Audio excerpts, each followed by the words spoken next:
আসসালামু আলাইকুম, কেমন আছেন সবাই? আশা করি সবাই অনেক অনেক ভালো আছেন। আলহামদুলিল্লাহ আমরাও সবাই অনেক অনেক ভালো রয়েছি আপনাদের দয়ায়। তো আজকে আমরা সবাই মিলে যাচ্ছি এক জায়গায়, জায়গাটার কথা পরেই বলতেছি। তো এদিকে আনিশাকে প্রথমেই আমি রেডি করে রেখেছিলাম, আর আনিশা তো কোথাও বের হতে গেলেই সে ভিডিও করার জন্য রেডি হয়ে যায়, সুন্দর জামা পরলে ছবি তুলতে চায়। তো তার নানার ফোনে ছবি তুলতে চাচ্ছিল, তাই বলছিলাম আসো আমার ফোন দিয়ে তোমার কয়েকটা পিকচার করে রেখে দেই। তো কথাবার্তা শেষ করে ছবি তোলা সবার শেষ করে আমরা সবাই বাইর হইলাম। তো আজকের ওয়েদারটা অনেক সুন্দর আর রাস্তাঘাটগুলো অনেক সুন্দর দেখা যাচ্ছিল। এই রাস্তাটা আমি বরাবরই সবসময় অনেক পছন্দ করি। তো আমরা কথা বলতে বলতে চলেই আসলাম, অনেকটা সময় লাগছিল আসতে। আজকে আমরা এসেছিলাম ডাক্তারের কাছে, আর যে ডাক্তারের কাছেই আপনারা যান না কেন সিরিয়াল আপনাকে দিতেই হবে, তাতে যত বড় ডাক্তারের কাছেই যান না কেন।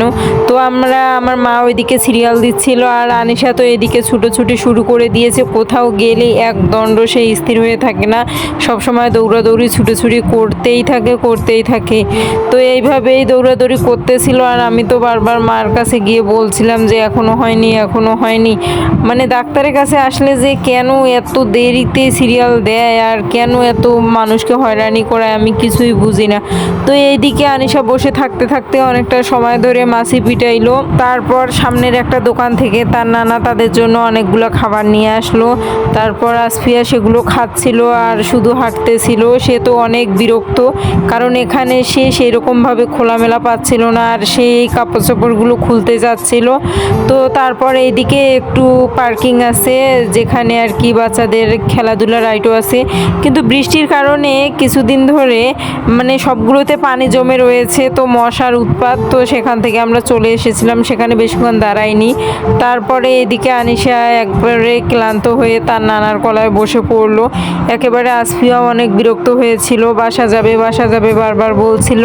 তো 12টা পার হয়ে গিয়েছে, দুপুরে আজান দিয়েছে, আর এইদিকে আমার মা এখনো সিরিয়ালে খাটতেছে। আরও 3জনকার পরে আর কি আমার মা বসবে, তারপর আবার ডাক্তারের কাছে গিয়ে সিরিয়াল আছে। মানে ডাক্তারের কাছে আসলেই শুধু সিরিয়াল আর সিরিয়াল, কোনো কথা হবে না সিরিয়াল ছাড়া।